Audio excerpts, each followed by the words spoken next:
অদ্রিজা যেখানেই যাক না কেন, যদি চিকেন পকোড়া দেখে তো ওকে কিনে দিতেই হবে, মানে খাওয়াতেই হবে। ও ভীষণ ভালোবাসে চিকেন পকোড়া খেতে।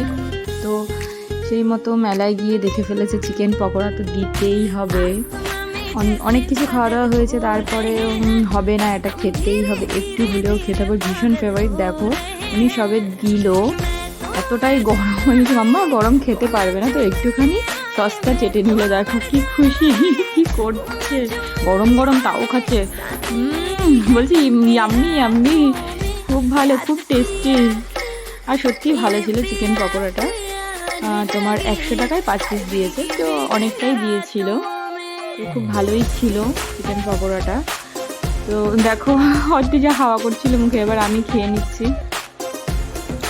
তো মেলায় গিয়ে তো অনেক কিছু খেয়েছিলাম, কিন্তু সবগুলোর মধ্যে আমার এইটা বেশি ভালো লেগেছিল। কত যেহেতু আমাকে আরেকটু দাও, আরেকটু দাও, খুব গরম, ফুলিয়ে নিচ্ছি। তারপরে আমি আবার একটুখানি খেয়ে নিলাম। খেয়ে নেওয়ার পরে ধীরে ধীরে বেরিয়ে পড়লাম।